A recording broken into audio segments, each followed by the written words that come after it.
इसके बाद अगला क्वेश्चन जो है, किस रचना में प्रकृति के विनाशकारी रूप का वर्णन किया गया। चलिए मैं 25 क्वेश्चन कर ही देती हूँ। किस रचना में प्रकृति के विनाशकारी रूप का वर्णन किया गया है। तो देखिए ये जो रचना है ये श्रीधर पाठक की लिखी हुई है। पहले तो मैं आपको ये बता दूं, ठीक है। इसमें प्रकृति के विनाशकारी रूप का वर्णन किया गया है और इसका नाम क्या है, इसका नाम है सांध्य अटन, ठीक है। इसका नाम क्या है, इस रचना का नाम जो है वो है सांध्य अटन। तो सांध्य अटन जो रचना है उसमें प्रकृति के विनाशकारी रूप का वर्णन जो है श्रीधर पाठक ने अपनी काव्य कृति में सांध्य अटन में किया है, ठीक है। उसके बाद अगला क्वेश्चन है, कविता कामनी कांत की उपाधि किन्हें मिली।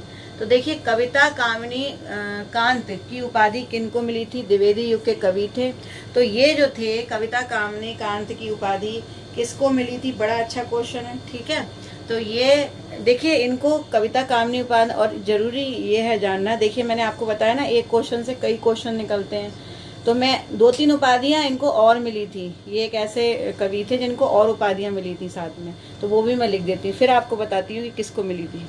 तो देखिए 2 उपाधि और हैं, एक तो कविता कामनी कांत, एक भारतेंदु प्रेगेंदु और इसके अलावा साहित्य सुधाकर, ठीक है। कविता कामनी कांत, मेरे साथ आप बोलिए साथ साथ, कविता कामनी कांत, भारतेंदु प्रेगेंदु और इसके अलावा साहित्य सुधाकर, ठीक है।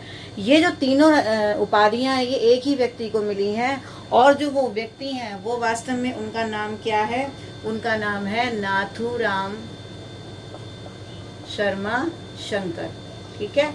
उनका नाम क्या है, नाथूराम शर्मा शंकर, ठीक है। अगर आप लिख नहीं पाते तो स्क्रीनशॉट ले लिया करिए, बाद में वो देख लिया करिए, ठीक है। तो नाथूराम शर्मा शंकर जो हैं वो एक ऐसे कवि थे जिनको ये तीनों उपाधियां मिली थी, ठीक है। उसके बाद अगला क्वेश्चन है कि अगर हम बात कर लें, देखिए मैंने यहाँ पर आधुनिक काल नहीं लिखा है, आप लिख सकते हैं कि आधुनिक काल का ब्रज भाषा का अंतिम प्रसिद्ध कवि कौन था, ठीक है। आधुनिक काल का ब्रज भाषा का अंतिम प्रसिद्ध कवि कौन था, ये बड़ा अच्छा क्वेश्चन है, ठीक है। तो इसका आंसर जो है वो क्या बनता है, तो इसका जो आंसर है वो है जगन्नाथ दास रत्नाकर, ठीक है। जगन्नाथ दास रत्नाकर, मैं जगन्नाथ लिख देती हूँ, बाकी आप पूरा कर लीजिए, ठीक है। तो आधुनिक काल का ब्रजभाषा का जो प्रसिद्ध अंतिम कवि नहीं कहा जा रहा, प्रसिद्ध अंतिम कवि जगन्नाथ दास रत्नाकर जी थे, ठीक है। देखिए आज मुझे वीडियो बार बार पॉज करना पड़ रहा है, एक्चुअली आज थोड़ा सा प्रॉब्लम है, बच्चे बार बार परेशान कर रहे हैं, लेकिन मैं पूरी कोशिश कर रही हूँ, बार बार पॉज करके अपना काम भी करती जा रही हूँ। देखिए यही है, किचन में कस्टर्ड बन रहा है, उसको चलाना भी है, वो भी सारे काम करने हैं और साथ साथ मैं पॉज करती जा रही हूँ, बार बार मुझे जाना भी पड़ रहा है, तो प्लीज़ आप माइंड मत कीजिएगा, ठीक है। चलिए अब आगे चलते हैं, अगला क्वेश्चन। उसके बाद अगला क्वेश्चन जो है वो है किसान के रचनाकार, ठीक है। देखिए किसान एक रचना है, बहुत कम लोगों की सुनी हुई है और ये मैथिली शरण गुप्त की ही लिखी हुई है, ठीक है। अगर आपको याद नहीं है तो आप याद कर लीजिए कि किसान मेथी उगाता है। कौन किसान क्या उगाता है, मेथी उगाता है, ठीक है। मार्केट में इतनी मेथी आती है जो वेजिटेबल मार्केट में, तो वो कहाँ से आती है, जब किसान उगाता है तभी तो वो देता है सब्जी मंडी में। तो किसान जो है वो क्या करता है, मेथी उगाता है, बस यहीं से आपको याद हो जाएगी। फिर है दिवस का अवसान समीप था, गगन था कुछ लोहित हो चला, ठीक है। इस तरह की एक पंक्ति है, दिवस का अवसान समीप था, गगन था कुछ लोहित हो चला। तो ये जो पंक्तियां हैं ये वास्तव में किसकी लिखी हुई हैं, ठीक है। एक ये जो ये एक प्रश्न है बहुत अच्छा, और ये जो पंक्ति है ये अक्सर पूछी भी बहुत जाती है, ठीक है। ये दिवस का अवसान समीप था, ये पंक्ति किसकी लिखी हुई है, ठीक है। तो इसका जो आंसर होगा वो क्या होगा बताती हूँ मैं आपको। तो ये जो पंक्तियां हैं ये वास्तव में किसकी हैं, प्रिय प्रवास की पंक्तियां हैं। पहली बात तो आप ये समझ लीजिए, ठीक है। दिवस का अवसान समीप था, ये प्रिय प्रवास की पंक्तियां हैं, ठीक है। अच्छा अब इसके बाद में किसकी लिखी हुई है, सीधी सी बात है हरिऔध की लिखी होंगी, ठीक है। प्रिय प्रवास किसका लिखा हुआ है, हरिऔध का लिखा हुआ है। उसके बाद फिर आगे चलते हैं, देखिए ये एक पंक्ति है, छड़ी धार छैला छबीले बनो, छड़ी धार छैला छबीले बनो, रंगीले रसीले फवीले बनो। तो ये जो पंक्तियां हैं कि छड़ी धार छैला छबीले बनो, रंगीले रसीले फवीले बनो, ठीक है। रंगीले रसीले फवीले बनो, तो ये जो रचना है, ये जो मतलब पंक्ति है ये किसकी है, तो ये जो पंक्ति है ये उन्हीं की है जिनको ये तीनों उपाधियां मिली थी, नाथूराम शर्मा शंकर की पंक्तियां हैं, ठीक है। ये बहुत अच्छा क्वेश्चन है। उसके बाद जो अगला क्वेश्चन है वो क्या है, देखिए अगला क्वेश्चन जो है बहुत अच्छा क्वेश्चन है ये, और शायद आपका सुना हुआ भी नहीं होगा, लेकिन बड़ा अच्छा क्वेश्चन है। अर्जन और विसर्जन, ठीक है, अर्जन और विसर्जन किसकी रचना है? अर्जन और विसर्जन, ये मैंने कुछ रचनाओं के नाम लिखे हैं और इनके बारे में हमको बताना है, ठीक है। तो अर्जन और विसर्जन किसकी रचना है, पहले तो आप ये समझ लीजिए। तो अर्जन और विसर्जन जो है वो मैथिली शरण गुप्त की रचना है, पहले तो आप ये समझ लीजिए, ठीक है। अब मैथिली शरण गुप्त की रचना है, ये तो ठीक है, ठीक है, लेकिन इस काव्य की, ये जो रचना थी उनकी मैथिली शरण गुप्त की, इसकी विशेषता क्या थी, इसको समझ लीजिए। तो ये अर्जन और विसर्जन, ये एक ऐसा काव्य था जिसमें मुस्लिम संस्कृति की झांकी देखने को मिलती है, ठीक है, मुस्लिम संस्कृति की झांकी देखने को मिलती है। तो मैथिली शरण गुप्त जी की ऐसी कौन सी रचना थी जिसमें मुस्लिम संस्कृति की झांकी देखने को मिलती है? तो वो क्या थी? अर्जन और विसर्जन, ठीक है। उसके बाद जो अगली रचना है वो है विष्णुप्रिया, ठीक है। विष्णुप्रिया क्या है ये आपको बताना है, ओके। तो देखिए विष्णुप्रिया जो रचना है वो वास्तव में, एक मिनट अभी आती हूँ, चलिए।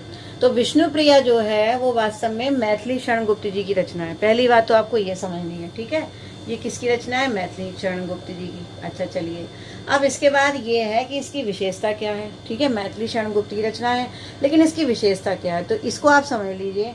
देखिए जैसे कि आपको पता है कि मैथिली शरण गुप्त जी ने यशोधरा पर लिखा है, ठीक है, आपको मालूम है उर्मिला पर लिखा है, ठीक है, उर्मिला पर भी लिखा है और यशोधरा को पर भी लिखा है। जैसे इन नारियों का वर्णन जो है मैथिली शरण गुप्त जी ने किया है, बिल्कुल उसी तरीके से विष्णुप्रिया में उन्होंने चैतन्य महाप्रभु जो थे, चैतन्य महाप्रभु, ठीक है, चैतन्य महाप्रभु की पत्नी जो थी, ठीक है, चलिए इनका नाम आप लोग मुझे कमेंट करके बताइएगा, ठीक है। तो चैतन्य महाप्रभु की जो पत्नी थी उनका वर्णन विष्णुप्रिया में मिलता है, ठीक है। उनके बारे में इन्होंने विष्णुप्रिया में लिखा है। तो विष्णुप्रिया के वास्तव में इनकी जो, अच्छा इनकी पत्नी जो थी वो वियुक्ता थी, मतलब छोड़ी गई पत्नी थी, ठीक है, उन्होंने त्याग दिया था उनको। तो उनके त्याग के बारे में लिखा गया, ठीक है, उनके त्याग और तप के बारे में लिखा गया। उसके बाद अगला क्वेश्चन है मैथिली जी की अतुकांत रचना, यानी ऐसी कौन सी रचना थी मैथिली जी की जिसमें तुक नहीं थी, यानी अतुकांत रचना थी। तो वो जो रचना थी वो थी मेघनाथ वध, ठीक है, मेघनाथ वध वास्तव में मैथिली जी की अतुकांत रचना थी। उसके बाद अगला क्वेश्चन बनता है जयद्रथ वध की विशेषता।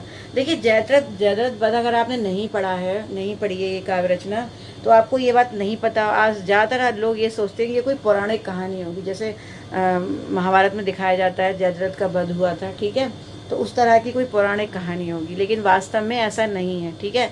जयद्रथ वध क्या है आपको पता होना चाहिए, और ये क्वेश्चन बहुत ज़्यादा इम्पोर्टेंट है, बहुत पूछा जाता है, इससे रिलेटेड क्वेश्चन काफ़ी आते हैं। तो जयद्रथ वध जो है वो वास्तव में एक देशभक्त की कथा है, ठीक है, मतलब देशभक्त पर लिखा गया काव्य है, ठीक है। तो जयद्रथ वध में एक ऐसे युवक का चित्रण किया गया है। जयद्रथ वध वास्तव में एक ऐसे युवक की कहानी है जो अपने देश के लिए अपने प्राणों का उत्सर्ग कर देता है, अपने प्राणों की बलि दे देता है, ठीक है। तो अपने एक देशभक्त युवक का वर्णन जो कि अपने देश के लिए प्राणों का उत्सर्ग करता है, तो वो किस में है? जयद्रथ वध में। तो आज मैंने आपको काफ़ी पॉइंट्स जो हैं द्विवेदी युग के करवा दिए हैं। अगर 2-4 पॉइंट बचे होंगे तो एक छोटे से वीडियो में और कंप्लीट करवा दूंगी। मेरे ख्याल से अब काफ़ी पॉइंट हो चुके हैं, और देखती हूँ अगर कुछ भी मुझे मिला ऐसा जो इम्पोर्टेंट हो द्विवेदी युग के लिए तो वो भी करवा दूंगी।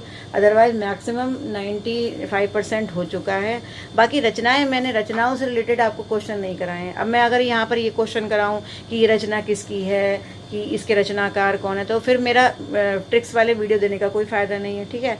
आपके वो वाले क्वेश्चन वहाँ से क्लियर हो जाएंगे, ठीक है। तो आपको मुझे रचना और रचनाकार की कोई क्वेश्चन ना ही पूछूं तभी अच्छा रहेगा, क्योंकि आपको जो है वहाँ क्लियर हो जाएंगे वो सारे क्वेश्चन। यहाँ पर जो है वो ज़रूरी क्या है, इम्पोर्टेंट क्वेश्चंस कराना। तो वो जो क्वेश्चंस है वो मैं करा रही हूँ। आज मैंने आपको और क्वेश्चंस दिए हैं।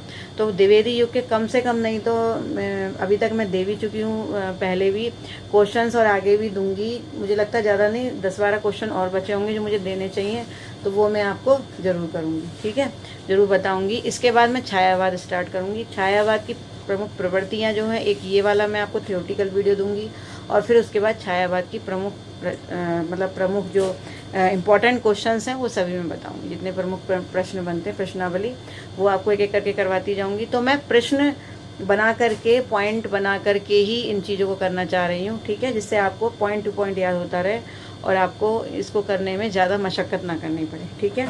तो ये वीडियो देखिए और इन सभी प्रश्नों को अच्छे से याद कीजिए, इन पर विचार कीजिए, बार बार इस वीडियो को देखिए, जितना ज़्यादा हो सके रिवाइज़ कीजिए।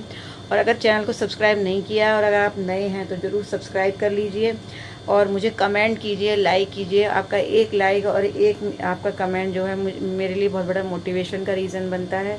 तो इसी तरह से जुड़िए। और अगर आपको नोट्स चाहिए तो नोट्स के लिए आप टेलीग्राम ग्रुप से लगातार जुड़ते रहिए, जिसका लिंक आपको डिस्क्रिप्शन बॉक्स में और कमेंट बॉक्स में मिल जाएगा, ठीक है। और एक बात जो लास्ट में आप सभी से कहना चाहती हूँ, आप सभी से ये अनुरोध है कि जैसा कि मैंने आपको कुछ अभी एक दिन पहले जो वीडियो दिया था अविरल साहित्य के लिए, आप हमारे अविरल साहित्य के ग्रुप से ज़रूर जुड़िए, ठीक है। और अगर आप जुड़ेंगे तो आपको, अगर आप कवि हैं, आपके अंदर लेखन क्षमता है या फिर आपके अंदर कविता करने की क्षमता है, और कवि हैं या फिर लेखक हैं, तो आप अविरल साहित्य से ज़रूर जुड़िए। ये हमारा ही ग्रुप है और हम इसमें नवोचित कवियों को एक नई दिशा देने के लिए, नई ऊर्जा भरने के लिए, उनकी रचनाओं को नई दिशा प्रदान करने के लिए ये जो ग्रुप का हमने जो फॉर्मेशन किया है, फेसबुक ग्रुप है, तो इससे आप ज़रूर जुड़िए। इसका लिंक भी आपको डिस्क्रिप्शन बॉक्स में मिल जाएगा, ठीक है। तो फिर मिलती हूँ नेक्स्ट वीडियो में नई जानकारियों के साथ। नमस्कार।